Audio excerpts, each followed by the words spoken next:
So today I wanted to talk a little bit about my 12.5-inch AR pistol build that I've been working on for the past few months. It's kind of gone through a few different iterations, as sometimes your plan for a particular build doesn't quite pan out the way that you thought it would, and that's okay. You got to learn to adapt. So, getting right into it, I want to talk about the optic system. So this was the optic system that I was going to run on it. And I think, honestly, this would probably be ideal. I like the weight of it with the Romeo 5 XDR and the backup sights, flashlight, everything you see on it, including the magazine. This pretty much weighs exactly 7 pounds. And that's a really good weight for a carbine of this size. However, I kind of I kind of thought that with the particular barrel and how I set this up, that LPVO might be the way to go. I technically haven't shot this yet, as I've been kind of hemming and hawing about which optic I wanted to put on it. And I like redundancies. I like the ability to have backup sights. I have Magpul M-Bus Pros on the front and back. Some of my favorite backup sights with the red dot, which is at a lower 1/3 height. I usually keep the back sight down. If my battery dies on the Romeo 5, I can actually use the housing with the front sight in order to transition into targets. And I've used it successfully, within 25, 30 yards pretty easily. So that's something to keep in mind when building out something. I always like having a backup sighting system. Not a huge fan of irons, although I feel like running irons on an AR now is kind of like driving a stick shift. People should learn how to do it, but it's kind of outdated tech. But it's still kind of cool when you're good with iron sights or a manual. So I decided not to run the Romeo 5 XDR, even though I think it's a really good optic for the price. I like that the housing with the tower, it's one solid piece. Actually, I feel like the mount's pretty good too. It's got one recoil lug, and I like the ability to have a AAA battery instead of a 2032. But I decided to go ahead and utilize this optic system because I thought it'd be better suited with the 12.5-inch Criterion core barrel that I put in it. So I ended up buying a couple of LPVOs as I've been shopping around for LPVOs. I've been looking at a Trijicon Credo HX 1-6. I was looking at a Steiner P4XI and a Vortex Viper PST Gen 2. I like my favorite would have been the Credo. However, wasn't really trying to spend $800 on an LPVO right now. So I got a good deal on two Vipers. Ended up getting both Vipers, both with Vortex cantilever mounts, which I don't use, but it's nice to have. I'll probably end up selling those to recoup a little bit of the cost. Got both of them with the cantilever mount, shipped straight to my door. After tax, shipping, everything came to it was under $1,000. So I paid $500 a piece basically. We could probably get about $50 a piece for the mounts. So really, in all actuality, I'm spending about $900 on two Vipers, which I'm perfectly okay with. Now, I did end up buying a better mount, and like LPVOs, I was looking at different mounting solutions for my LPVO. I was looking at an ADM Recon. I was looking at a Scalar Works Leap mount. I was even looking at another Aero Precision Ultralight mount, as this Vortex Viper PST Gen 2 is quite heavy. It weighs almost 23 ounces. However, what I really don't like about the Aero Precision Ultralight mount and the ADM Recon is the vertical mounting system. I like the traditional horizontal mounting system as you see on this particular mount. And this mount is an ADM Delta C mount with, I don't know if you'll be able to see it, titanium levers. Ended up picking up this mount for about 230 bucks, which I think is a really decent price for a quality mount. The mount height is at 1.5 inches, so technically kind of a lower 1/3, which is my preferred optic height. I really like the levers on it. I like that it's quick detach. From what I've read online, the Delta series of ADM mounts are designed to be utilized for full auto scar use. So if it's designated for full auto scar use, this will definitely be able to handle this 12.5-inch 5.56 build. So that's kind of why I decided to pick it. With the mount, I ended up weighing the optic and the mount in itself. It weighs 1 pound and 13 ounces, so this is not a light setup. You're basically adding 2 pounds to the weapon system. So I could technically run it with just irons, but I think I want to run it with this LPVO. Ended up putting the other Viper on my ADM, and then I switched out my Swamp Fox Arrowhead on my Daniel Defense, because my Daniel Defense definitely needed an upgrade on the optic. I was running like a really cheap Vector Optics S6 on it with a Vector Optics mount, which I actually haven't had any problems with. Works pretty well. The only downside to that particular optic is it's really cheap. It's about $120 for the optic and the mount. It's a 1:6 second focal plane. And when you magnify it, or you turn up the magnification all the way up to 6, the clarity is just not there. Now the clarity on the Vortex Viper PST Gen 2 is quite good. And I like the reticle. I'm starting to learn reticles, simple reticles better for LPVOs instead of BDCs, and I'm running Milradian instead of MOA.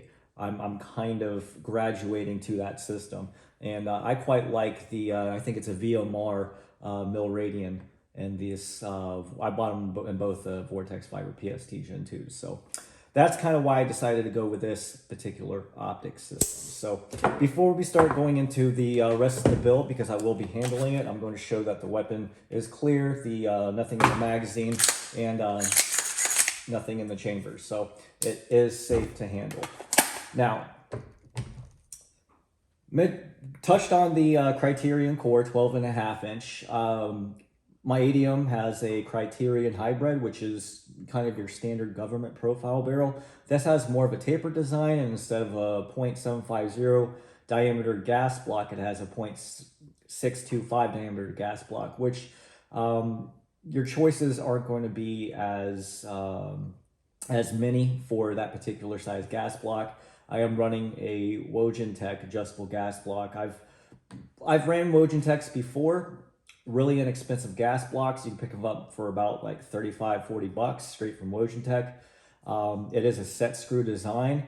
However, I'm not too concerned about it, as it's probably going to be a while till I start getting into suppressors and stuff, and I'll have to take off the handguard anyway in order to adjust the gas settings. So basically, I run one type of ammunition, actually two. My main type of ammunition is an M855 62 grain green tips Winchester, as I can usually get about 2 to 3 MOA at 100 yards for almost all my builds. I think there's only like 2 other weapon systems that get like 4 MOA, which I'm perfectly okay with.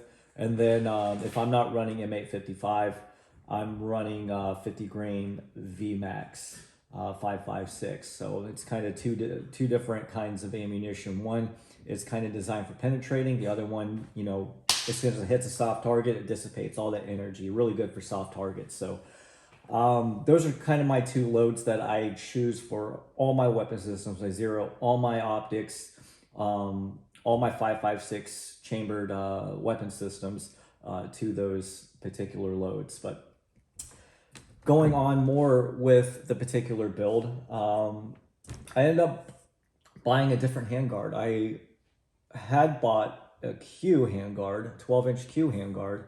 And if any of you have seen my my previous videos, I wasn't real happy about the fact that Q will sell you a handguard without the barrel nut, without the anti-rotation turnbuckle assembly, without the barrel nut tool to torque it down. And that was going to end up costing me an extra like $160. I already paid $200 for the handguard, still have it and stuff. It'll probably just sit on a shelf as decoration or something. But ended up going with this Midwest Industries 11.5-inch combat rail. And the reason I went with it is for a few reasons: price, availability, size, weight, and the fact that it came with everything.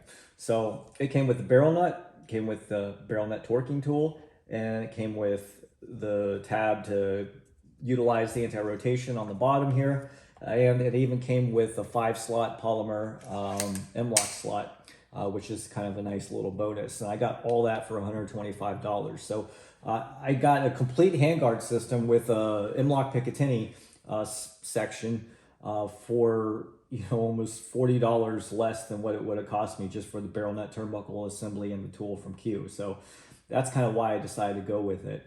Still has 7-sided M-LOK just like the Q, and it's a little bit slimmer. It's got anti-rotation properties. It's a good looking handguard, well machined.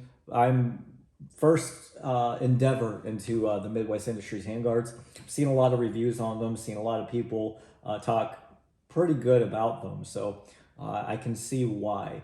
And I really like the fact that they offer different handguard lengths, like 11.5 inches. If you're building out a 12.5 inch, what I've noticed is there isn't a whole lot of selection for a well-proportioned handguard length. Like I was looking at SLR Rifle Works, they have like an 11.7 inch. Forward Controls, I think, has like an 11.5. There was another company, Something Concepts, they're always out of stock. And then Midwest Industries, 11.5 inch. This was actually the cheapest option out of almost all the options that I could find from a reputable manufacturer.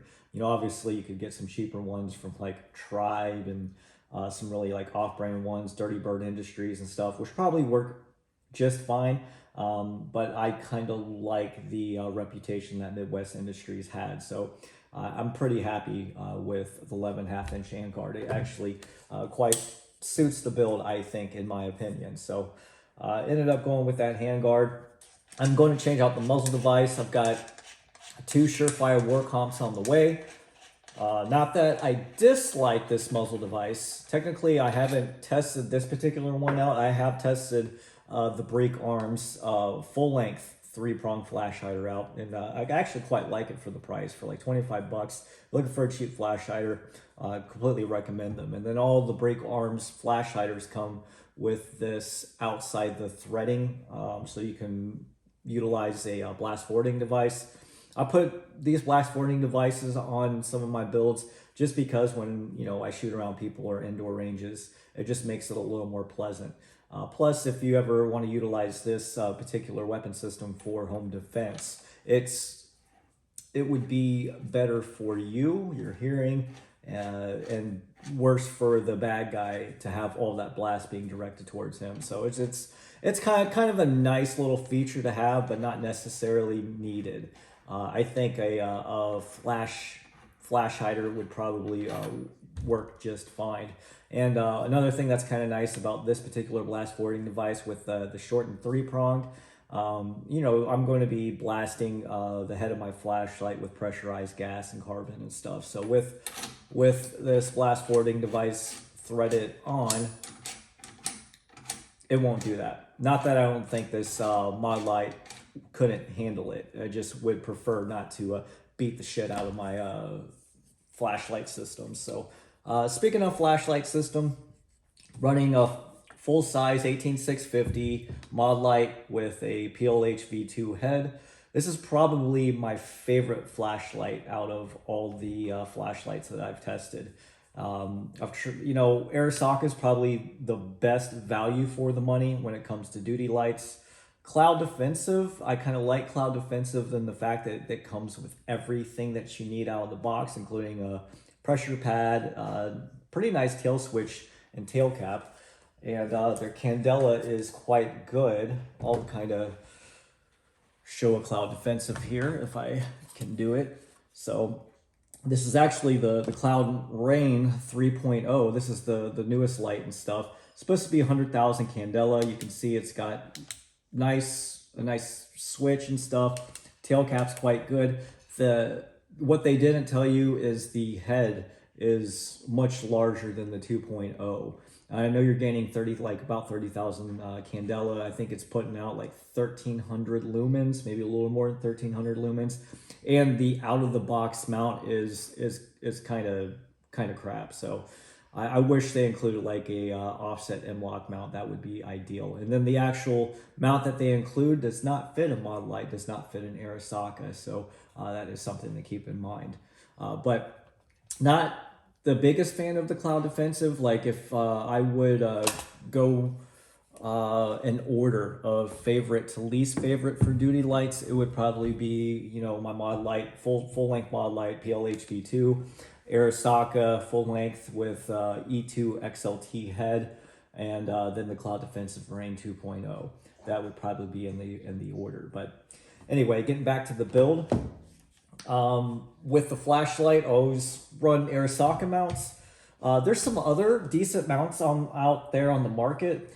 I've actually I've seen Midwest Industries has some, Magpul obviously has some, BCM has some, and I've actually heard decent things about the Mostrom like offset mounts. So if you're looking to save a little bit of money, you can pick them up for like $16 as opposed to most Arisaka mounts you're going to run you like $30 to $40 depending on the day and the retailer. So this particular mount's an Arisaka inline.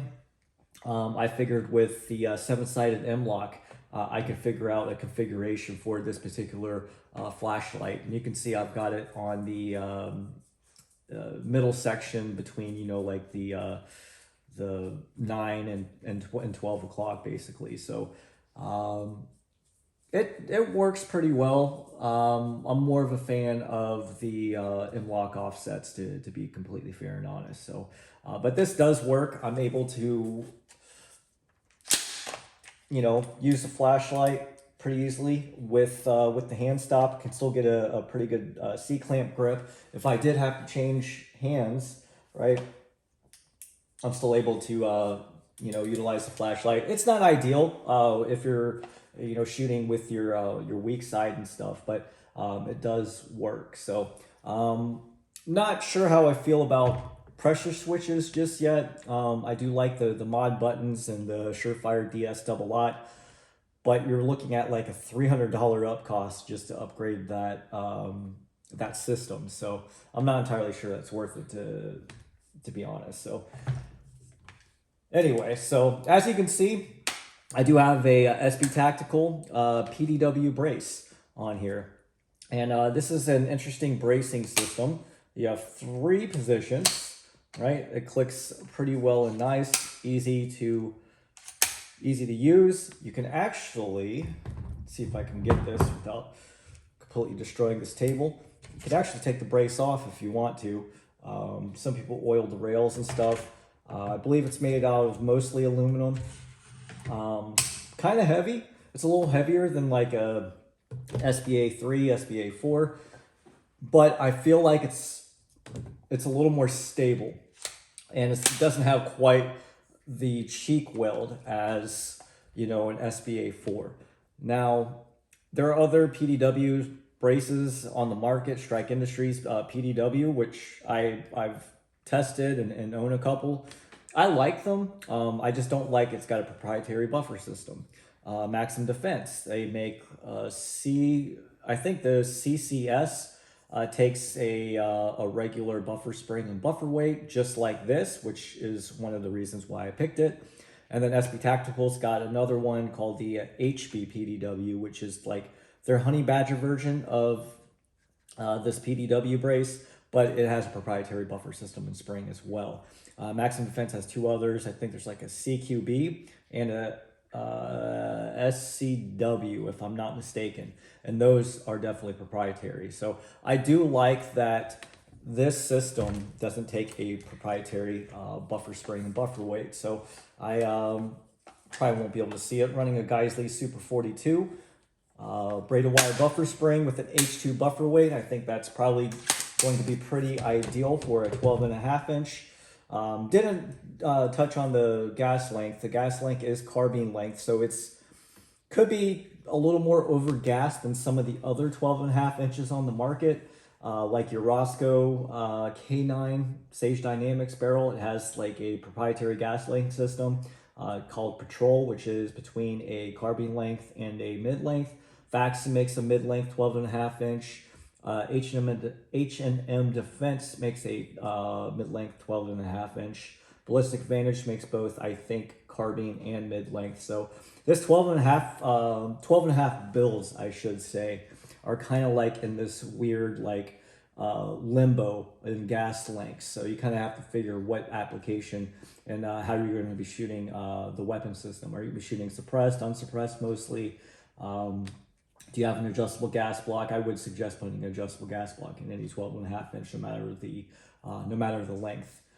But I was gonna go there. I forget who the manufacturer is that makes gas blocks specifically for the Core Series ADM core or ADM Criterion Core Series barrels.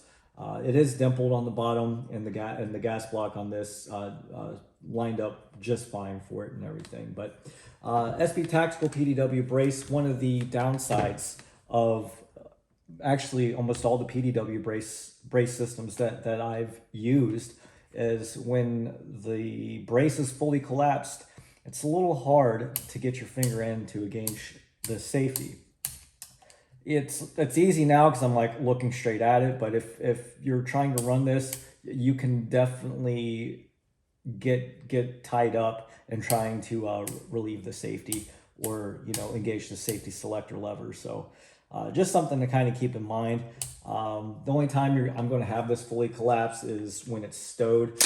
I'll typically have it all the way out and stuff, and as you can see, I can get a pretty good cheek weld with this optic system. Definitely good with the red dot and stuff. So I don't know, I'm perfectly happy with this SB Tactical PDW brace. I had the Law folder on this, but it just didn't seem to fit the bill. I was going to make this kind of like a backpack setup, and technically with the PDW brace, it's not really a backpack setup, but I think this suits this build a little bit more.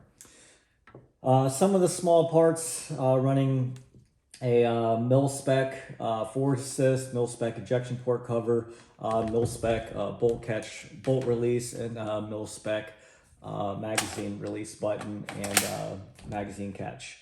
So Radian Talon safety selector with the M4E1 lower. I think it suits that a little bit more since you have a 45-degree slot basically, or design on the M4E1 lower, and the Talon is a 45-90-degree throw safety. So my two go-to safeties on the market are the Fortis SLS and the Radian Talons. I like them both pretty much equally, but whatever one I can find cheaper at the time when I'm building one, that's usually what I go with. Or if I'm like kitting out based on color, I'll pick a Fortis SLS because they offer a little more selection and stuff. But I can usually pick a Radian Raptor, Radian Talon combo up for like under $100. So got a Radian Raptor in this. I ended up salvaging this from my ADM build. This is an ADM Radian Talon. Not my favorite charging handle, but they're widely available and pretty inexpensive for ambi charging handles. I say that, but like any ambi charging handle you're looking at, you're going to be basically paying like 40, 50, maybe, and then upwards of $60, no matter who it is. Daniel Defense, Aero, Precision, Radian, Break arms, arm to spec, doesn't matter. Any ambi charging handle you're really looking at, Timber Creek, you're looking at, you know, that 40, 50, $60 range. So I think for the money, these are definitely well tested. So I'll continue to run them. Trigger actually surprised me. And this is a Geissele G2S trigger, a 2-stage trigger. It's got a little bit heavier take up on the first stage. It's got a really nice break, and then reset feels about the same as like an SSA or an SSAE, but I like the feel of this trigger like even more than one of my SSAEs. I don't know what's going on with one of my SSAEs. It just doesn't feel as consistent as like this G2S and SSA that I have and another SSAE that I have. So picked this up for like 110 bucks, but I actually saw these running on sale on Black Friday for like 90 bucks. If you can pick this up for like that $100 price point, I think these are really good triggers for that price point. I like these triggers more than the LaRue MBT2S, which I'm still a fan of, but I think these actually are a little bit better. So what else can I talk about here? The grip is something I ended up trying out. Never really tried out a BCM grip. Like it. It's I think it's a BCM Mod 0, and I wasn't aware that a little bit harder to get the bottom storage compartment open, but it is captured, which is kind of nice. I wasn't aware that the Mod 0 had the it's a larger grip, or it's a little bit thicker than the Mod 3. Not that it really matters to me, but I do kind of have smaller hands and stuff. I probably would have picked the Mod 3 after knowing that, but the Mod 0 works just fine. Not my favorite. I'm just used to Magpul K2s. Been running them for so long, it's just kind of my go-to. I've also, been trying out a B5. Put the B5 systems on this Daniel Defense with their stock. Those are perfectly fine. Don't have a storage compartment in those. The BCM grips are probably my second favorite grip as far as pistol grips go on AR-15s that I've tried. So pretty good grip. Wish it just had just a little bit more texture on it. So that's probably my only complaint. And then didn't talk about the hand stop. Hand stop's the Arisaka hand stop. It is aluminum. It is nice. It feels like it's actually part of the handguard itself. I quite like the feel of it. I can really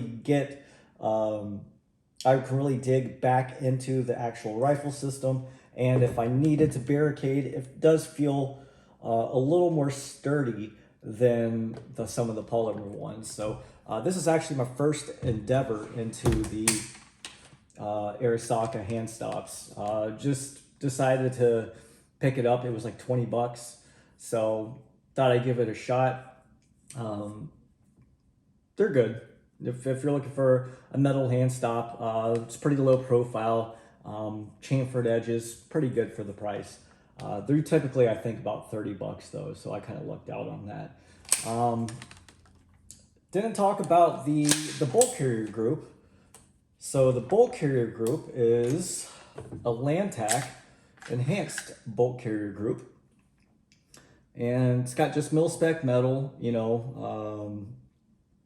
large carrier portion here to help with carrier balance, carrier tilt. Even though I don't shoot full auto, and that's pretty much the only reason you would need a feature like that. It's got a dome cam pin, which is kind of gimmicky in my opinion. It says it's not supposed to wear out your upper receiver as much. But the big selling feature for me is that it's got these angled gas ports on the side of the carrier itself. And what that's supposed to do is when you're shooting either suppress or an overgas system, it's supposed to shoot that gas away from the shooter. So we'll see how well that works. It's actually quite expensive for a bolt carrier group. So picked that up like last year for, I think it was $200 for that damn bolt carrier group. But I figured it's probably a good fit for this particular build and stuff. So that's pretty much it. I'll talk a little bit about the magazine. MagSafe's really cheap. It's a UTG windowed mag. You can pick these up for about $7. I run these mags at the range. I'm not too concerned about losing them, dropping them breaking, cleaning them, stuff like that. So I haven't had a malfunction out of a magazine that wasn't caused by dirt, debris, or ammunition. So that is a good thing. Not that I would trust these mags with my life or anything, but they're good range mags for sure. And I didn't touch on the upper receiver, but I think it's pretty apparent. M4E1 lower, so I used the M4E1 upper. I think it looks quite good. It all matches pretty well. The finish looks good. Your M4E1s are still forged as far as the upper and the lower goes. They're going to be a little bit more expensive than like your standard mil-spec forged lowers, but still made out of 7075, still forged, not billet, but kind of still have that billet look.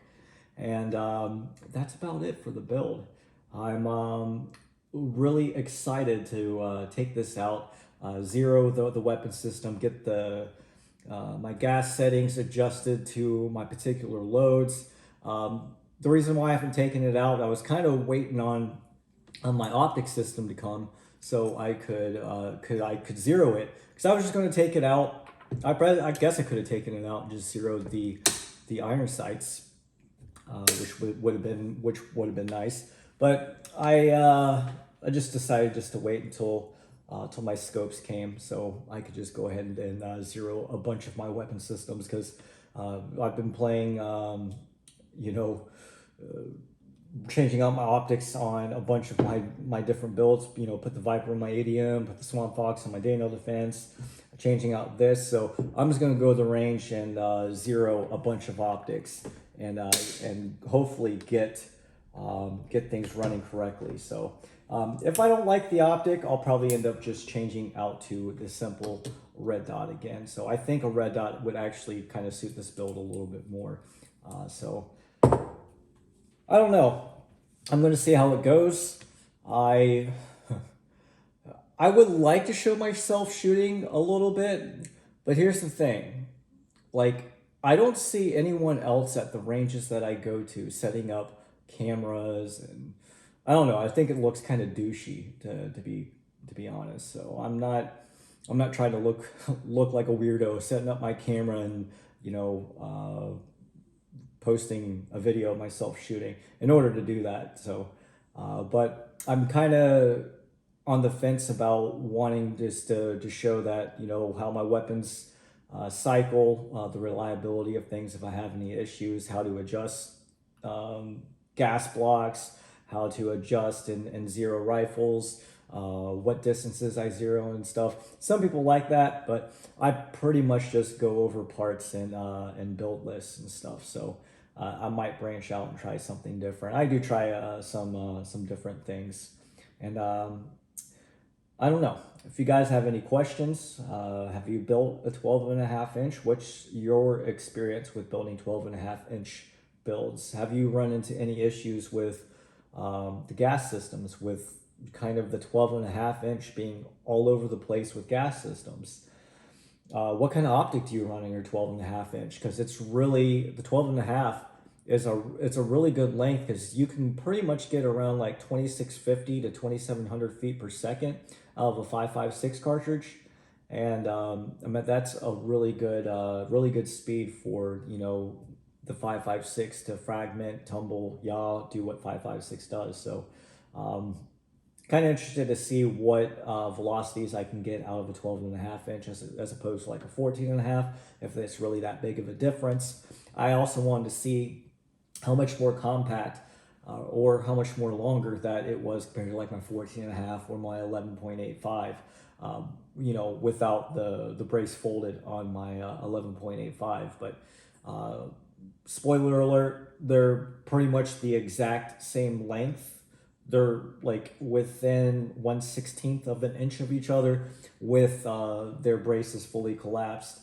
The big difference is when the braces are extended, and obviously like the huge difference is when I have my Law Tactical folded on my 11.85 as opposed to this. So like I said, this definitely isn't a backpack gun, but I really like the build. I like the look of it. Hopefully I can get this cycling well, and hopefully this Criterion core can hold up to the reputation that it has, because Criterion barrels have quite the reputation.